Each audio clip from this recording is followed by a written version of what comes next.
Bonjour, on est ici à Duffy's dans le cœur de Pierre-Part pour parler avec Monsieur Troy Landry, peut-être un des Cajuns, un des Louisianais les plus célèbres en ce moment en français cajun. Bonjour, Bonjour, comment ça va? ça va très bien. Ça va bien? Et donc, est-ce que d'où tu viens? Tu viens d'ici, de Pierre-Part? Yep, toute ma vie. J'ai été né droit sur le bayou, là. Il y avait un petit hôpital. Et c'était comment la vie? Et quand tu étais un petit bougre, c'était une bonne vie? Oh, Lord, ouais. Je ne changerais pas ma vie pour rien du tout. C'était différent quand moi j'étais jeune que c'est à cette heure. Le monde faisait des différentes affaires pour faire une vie. À cette heure, le monde travaille dans des plantes et ils allons à l'ouvrage, ça allait prendre une demi-heure, 45 minutes pour aller à l'ouvrage. Quand moi j'étais jeune, le monde travaillait dans les bayous. Tu avais un tas de pêcheurs et des piégeurs, et c'est ça que le monde faisait pour une vie. Ils ramassaient de la mousse. Je connais un tas du monde qui ramassait de la mousse pour faire une vie. Il n'y a plus personne qui fait ça. Et qu'est-ce que ça pêchait dans les bayous? Quand moi j'étais jeune, tu avais pas moins 30 ou 40 pêcheurs qui faisaient leur vie à courir des calais pour du poisson, pêchaient des mots, ils pêchaient des sardines. Il y avait des saisons, tu faisais une chose pour 3 ou 4 mois, là tu faisais quelque chose d'autre pour un autre 3 ou 4 mois. Et il y avait des différentes saisons, et avant, tu savais, l'année était finie. Et, in other words, c'est fini à cette heure. Il n'y a plus personne. Comme moi j'étais jeune, il y avait 30 ou 40 pêcheurs qui restaient ici. À cette heure, il y en a peut-être 3 ou 4. Des trollers, des chevrettes, c'était la même chose. Tu n'avais pas moins de 40 ou 50 hommes qui trollaient. À cette heure, tu en as peut-être 2 ou 3 qui font ça pour une vie, pour faire leur vie avec ça. C'est plus pareil du tout. Piéger, moi j'aimais piéger. J'avais pas moins que 250 ou 300 pièges. Je courais à moitié une journée, l'autre à moitié le lendemain. Et j'étais fou pour ça, j'aimais ça. But j'ai donné tous mes pièges il y a 7 ou 8 ans de ça. Tu peux plus faire une vie. Ils payaient, dans ces jours-là, ils payaient à peu près 18 ou 20 piastres pour une blette ou un gros chaoui. À cette heure, ils payaient 1 piastre et demi. Tu peux plus faire une vie avec ça. Et moi, j'aimais ça. J'étais fou pour ça. So, la place est toujours pareille. Il n'y a pas rien qui a changé un tas dans la place. Mais la manière que le monde fait leur vie a changé. C'est plus pareil du tout. L'ouvrage a changé. L'ouvrage a changé. C'est tout différent, ça. C'est ça. Comment t'as appris le français? Well, moi, j'ai été élevé à parler en français avec ma maman et mon papa. À ce qu'aujourd'hui, quand on est ensemble, on parle toujours en français. Ma grand-mère, mon grand-père ne pouvaient presque pas parler en anglais.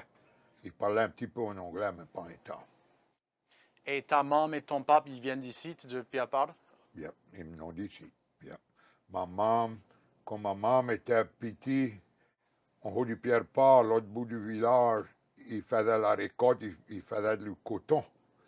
Et quand ma maman était jeune, elle ramassait du coton dans les clos. C'était tout différent que ce que c'est à cette heure. Mon grand-père il coupait les scies. Il coupait des scies pour une grosse compagnie d'Enville. Il coupait les gros scies, puis il emmenait ça à les moulins à scie. T'as les maisons, villes et tout ça, Bâton Rouge, ça a été bâti avec du bois comme nous d'ici. Astor, tu parles toujours le français avec du monde ici à Pierre-Part? Un bien petit peu. Plus avec ma maman et mon papa. On parle toujours en français quand nous autres on est ensemble. Et est-ce que tu aimes parler le français? Ouais, oh ouais, ouais.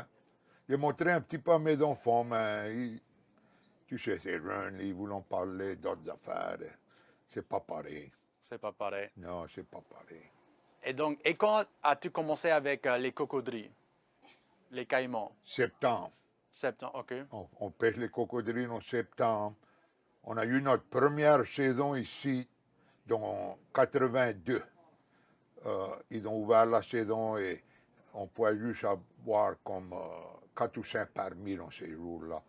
La star, moi, je suis rendu, cette année, j'avais 860 et quelques parmi pour les cocodriles. C'est plus que j'ai jamais eu. Les dernières 7 ou 8 ans, j'avais 600 et quelques. Cette année, j'avais 800 et quelques. On a tout rempli ça dans à peu près un mois. C'est ça. Mais puis, mais tes parents, ils chassaient pas des cocodrilles. Ton maman et ton papa, C'était pas ouvert. d'accord, C'était pas ouvert. En other words, ils ont barré la saison dans les 40 d'accord. et ils n'ont pas ouvert back la saison avant 82. Et pourquoi tu as décidé de chasser les cocodrilles? Ouais, on faisait tout dans ces temps-là pour faire une vie. On piégeait, on pêchait. Je pêchais des moilles, je pêchais des sardines, des écrevisses, du poisson. On trollait des chevrettes. C'était juste une chose que tu faisais pour faire une vie. Si tu vas tuer un job, tu fais la même chose presque tous les jours sur ton job. Tu as un job à faire, tu le fais. Quand tu fais ta vie sur la terre, dans les ciprières, tu ne peux pas faire une chose longue l'année. Il faut que tu sépares l'affaire. Il faut que tu fasses quelque chose. Il y a une chose qui va peut-être durer 2 ou 3 mois. L'autre chose que tu fais va peut-être durer 4 ou 5 mois. Il faut que tu fasses plusieurs affaires pour faire ta saison. C'est ça. Et puis, à ce jour, tu es très connu dans le monde pour chasser les cocodrilles. Quand est-ce que tu as commencé avec Swamp People, avec l'émission de télé? Il y a 15 ans de ça. On a commencé il y a 15 ans. Dans janvier, la saison 15 va commencer. Dans janvier. Dans 2 mois ici. Ça a commencé il y a 15 ans de ça. Et la première fois qu'ils sont venus nous trouver, c'était pas supposé être. C'était juste comme un documentary. Je sais pas comment tu dis ça en français. It was supposed to be just a documentary. Documentaire, Un documentaire. c'est ça. C'était supposé être un documentaire. Et, in other words, ils sont venus, nous ont suivis dans les bayous. Et quand ils ont été back à leur office pour faire leur documentaire, ils aimaient ça qu'ils ont vu, so ils ont changé l'affaire. Et il y a 15 ans, ça va tout. Et ça, il y a un tas du monde qui ne connaît pas. C'est gros ici, mais c'est encore plus gros ailleurs. C'est encore plus gros ailleurs. Il y a du monde qui vient nous trouver ici de tout partout. Tout partout. C'est bon. Oh yeah. Et comment c'était au début? Tu pensais que c'était étrange d'être sur la télévision ou qu'est-ce que tu as pensé? Yeah, well, moi, je ne croyais pas que ça allait durer longtemps comme ça a duré. Et on a eu face à. Ils nous ont dit, la première année, quand ils sont venus, ils nous ont dit, dis n'importe quoi cette habitude de dire, parle de ça que tu as l'habitude de parler, fais ça que tu as l'habitude de faire. Fais comme si on n'est pas ici. Fais comme si on n'est pas dans le bateau avec toi. C'est ça qu'on a fait. Et même le monde aimait ça aussi tellement. C'était bon pour nous autres. Il y a 15 ans, et quitte-moi de dire, ça a changé notre vie un temps. Pour les premières 13 ans, à ce que 2 ans, à ce que COVID a tapé, ils sont après m'envoyer tout partout. J'étais tout partout Dans le monde. dans le monde Et dans les pour États-Unis. promouvoir l'affaire, pour C'est ça. te promouvoir. C'est ça. C'est bon. C'est bon pour promouvoir la Pierre-Part, mais aussi la Louisiane et la culture cajun. Et donc, pour le monde qui ne connaît pas, comment tu chasses les cocodrilles? Tous les chasseurs, c'est meilleur comme des pêcheurs. Tout a leur own manière à faire quelque chose. Toi, tu vas peut-être chasser différent que la manière que moi je le fais. Et moi, je connais du monde qui garde dans leurs abouettes sur de la glace pour pas qu'ils viennent hég et ils puent. OK? Moi, je suis l'autre manière. Moi, je mets mon abouette, ma volaille ou la rate, n'importe quoi ce que je vais user, je le mets au soleil pour 2 jours avant que je le mette sur des hameçons. Je veux qu'il pue, je veux qu'il charogne. Et ça, c'est pourquoi ce que nous autres, on attrape 9 sur 10 fois, on va attraper plein plus que les autres pêcheurs autour de nous autres. Et moi, je fais des sprays. Je veux que mon abouette pue. Le plus qu'il charogne, le mieux que c'est. Les cocodrilles, il ne peut pas pouvoir assez pour les cocodrilles. Je comprends. Je comprends. Comment est-ce que toi t'appelles un cocodrille? Moi, je dis cocodrille. Cocodrille. Mais dans la France, eux aussi disent alligator. Alligator. Alligator. Il y a du monde ici, ils appellent ça de 2 différentes manières. Il y a du monde ici qui appelle un alligator un cocodrille. Et il y a d'autres mondes qui appellent un alligator un caïman. Caïman, oui, c'est Caïman, ça. t'as entendu ça, Dira? Oui, c'est ça. Yeah. On a des amis dans la Pointe-aux-Chiens, à Doulac, Yeah. en Terrebonne, et eux, ils disent caïman. Caïman, yeah. Ouais. Il y a deux différents mots pour. Et ici, à Pierre-Part, vous dites Cocodrie, cocodrie. plus. Il y a trois quarts du monde dit cocodrie. Mais il y en a j'ai entendu d'autres mondes d'ici les appeler des caïmans. Des caïmans et tout. Est-ce que tu as des mots que tu aimes bien comme cocodrie ou caïman ou chaoui Yeah. ou nous autres? Quels sont les mots que tu peux enseigner en français cajun? Well, les chaouis, c'est des raccoons, t'as des chaouis, chevreuil is a deer, écureuil is a squirrel, that's what you all call a squirrel, écureuil. C'est la même A chose. tortue, that's my two favorite food, a tortue and a écureuil. A turtle and squirrel, that's my favorite foods. C'est bon. I could live off of that. J'aime bien la soupe de tortue. La soupe Ah turtle soup. non, c'est gaspillé. Ah, c'est vrai. Ah non, c'est gaspillé. Viens voir, il y a un de mes partenaires ici. Il dit qu'il aime manger de la soupe de tortue. Non. C'est gaspillé de la Ah, tortue, hein? Fais une sauce piquante avec ça. Sauce piquante Sauce piquante, c'est mieux. ou rôti. Rôti. Rôti. Moi, ma meilleure manière de manger de la tortue, c'est le rôti. Kind of like sauteed. Ah, c'est bon aussi. Oh, you sauteed, but we call that rôti. C'est bon. Oh, Des c'est... oignons. Avec des oignons. Oh, Ouais, ça, c'est ouais. bon. Oignons dedans. Et comment vous autres faites les alligators ou les cocodries? Comment tu manges les cocodries? Tu peux manger de la cocodrie, t'as du monde qu'on n'a pas ça ici. But, tu manges la volaille, tu peux cuire la volaille à peu près 10 ou 12 différentes manières. C'est ça. Tu peux prendre du cocodrie et le cuire la même manière que tu cuis la volaille. Il y a 10 ou 12 manières. Trois quarts du monde croit que tu peux juste frire du cocodrie. But tu peux l'arranger. Ça, c'est pas la seule manière que tu peux le cuire. La seule différence avec du cocodrie, il y a un tas du monde qui m'a dit ils ont essayé du cocodrie, ils l'aimaient pas, il avait un mauvais goût. Et la seule raison, si tu es vraiment que tu manges du cocodrie et ça n'a pas un bon goût, c'est parce qu'il n'a pas été bien nettoyé. Tu peux manger de la viande de bœuf, ok? Si tu manges la viande de bœuf et tu manges un petit peu de le gras, tu peux dire que tu as mangé le gras, mais c'est pas mauvais, pas trop mauvais. Si tu manges du cochon, tu peux manger le gras, tu peux dire que tu as mangé du gras, mais c'est pas mauvais.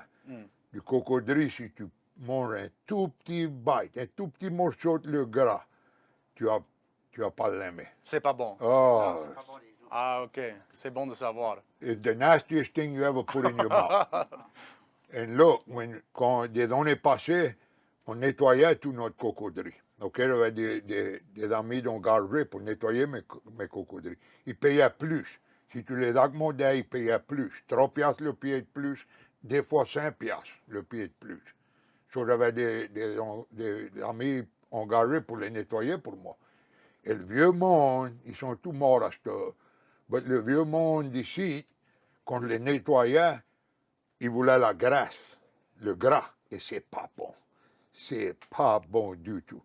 Mais je sauvais des cannes de 5 gallons de la graisse. Un prêcheur à la rivière, là, la petite église baptiste, le prêcheur, lui et sa femme, ils prenaient des cannes de 5 gallons de gras, du cocodrie. Ils cuisaient et ils prenaient une cuillerée tous les matins. Supposé que c'était extra bon pour toute espèce Pour la d'affaires. santé? Pour la santé, c'est OK, OK. Si. Et ça marche ou? just like fish oil. Today the doctor give you fish oil. In them days they would take Alligator fat. alligator fat, they would melt it down. Et ça marche pour la santé? C'est extra bon pour ta santé. OK. But moi je peux pas le prendre parce que c'est pas bon. C'est dégueulasse. Grâce. C'est bon de savoir. OK. Ça, But, c'est... but ouais. si tu peux l'envaler, c'est extra bon pour toi. Ça fait du bien. Hein. Yeah, C'est ça ça. fait du bien. Ils font du Tout le savon. vieux monde ici de là, ils m'emmenaient des bassins pour les sauver de la graisse et ils fondaient. So, pour des années, tu ne pouvais pas chasser des cocodries ici, OK? Il n'y en avait plus assez. Mais le monde ici, tu les 3 ou 4 tous les ans pour manger. OK? Dans l'été, quand ils sortaient, ils tuaient un, ils partageaient avec la famille, ils cuisaient le gras pour dormir. C'était meilleur comme dormir. Juste pour la famille. Juste pour la famille, tu ne pouvais pas les vendre et tout ça. Et donc, tu vas continuer de chasser les cocodrilles pour toute ta vie? Oh, si le bon Dieu dit la même chose. Oh, yeah, je suis fou pour ça. In other words, on faisait une dizaine d'affaires dans les bayous, dans les cyprières pour faire notre vie. Quand on était jeune, on a été élevé comme ça. À cette heure, il n'y a presque plus rien qu'on peut faire pour faire une vie. Ça, c'est juste une des affaires qui nous reste qu'on peut faire. Et je veux faire ça, ce que je ne peux plus le faire. À cette heure, il a fait attraper des serpents à la Floride. Yeah, on Hein? attrape des serpents à la Florine, là-bas, à cette heure, des gros serpents. C'est bon. Et ça, c'est ce qui est bon, qu'avec les cocodrilles, tu peux vivre toujours de la terre et des eaux, des bayous, en fait. Yeah, yeah, C'est une bonne vie. yeah. C'est à peu près tout ce qu'il reste que moi je fais. Il y a toujours un tas du monde, un tas de mes amis qui pêchent des écrevisses. Des écrevisses. Des écrevisses et tout. Moi, je n'ai pas fait ça il y a plusieurs années. Mais on a toujours du monde qui est essayé de faire une vie avec du poisson. Mais ils sont prêts à crever de faim. Tu ne peux plus faire d'argent. Ils ont du poisson de l'autre bord à cette heure. Des chevrettes, la même chose, ils ont ça de l'autre bord. Des écrevisses, ils ont ça de l'autre bord. So, ils sont prêts à nous mettre en dehors du business à cette heure. Oui, c'est un problème. Tu veux dire de l'étranger, de l'hors du pays. Donc, Ah, il faut acheter nos écrevisses et tout ça d'ici, de la Louisiane. Ouais. Les autres fois, quand moi je suis jeune, il y avait si tellement de pêcheurs ici, de poissons et des trollers. Tu ne pouvais pas les compter, il y en avait des piégeurs. Moi, j'aime à piéger. Ça, c'est une chose que je manque le plus. J'étais fou pour piéger. J'attrapais à peu près 100 bétail par jour. Des blés, des chaouis, des rats musqués, des newchas, des loutres, des châtaignes. J'attrapais toute espèce d'affaires. Et ça voulait de l'argent. Je faisais une bonne vie avec ça. Et à cette heure, tu ne peux plus faire rien avec ça. J'ai tout donné mes pierres. J'avais 2 drums pleins de pierres. Je les ai tout donnés il y a 7 ou 8 ans de ça. Oui, c'est triste. J'ai gardé peut-être 2 douzaines de pierres pour montrer à mes petits-enfants. Un de ces jours, je vais les prendre et les montrer. Mais c'est plus pareil. Il Ouais. n'y a plus rien qui est pareil. Et ça fait partie de notre histoire, de notre culture. C'est important. Et donc, finalement, ça va continuer pour combien de saisons, Swamp People, tu penses? C'est toujours pour faire bien. Moi, j'aurais jamais cru que ça aurait duré 15 ans. J'étais surpris, je suis toujours surpris. Des fois, il faut que je me pince, je ne peux pas croire que c'est toujours vrai. Mais moi, je crois que ça va durer peut-être un autre 3 ou 4 ans. Ça serait bon. On va apprendre. Si longtemps que le monde veut le guetter, le monde aime ça, on va continuer à le faire. Avant qu'ils sont venus ici, je chassais des Tu cocodrilles. faisais la même chose, Je ouais. faisais la même chose. Et quand eux, ils vont s'en aller back à New York, là-bas, Ouais. je vais continuer à faire la même chose. Ça, c'est bon. Soit qu'eux, ils sont ici ou pas. Ouais. Et tu vas continuer de parler français. Et On tout. avait plein plus de fonds avant qu'ils ont commencé à nous mettre sur le TV. On boit de la bière, on se saoulait, tu sais, on avait du fond. À cette heure, il faut que ça soit sérieux. Et à ce il faut travailler un petit Ouais, peu on plus. travaillait tout le temps, on trappait Mais plus. encore plus, ouais. On trappait plus avant. Ah, OK. À cette heure, ça va plein plus doucement. Parce que quand on a un gros cocodrille qui se bat dur, il faut qu'on arrête de les quitter, se préparer, tout ça.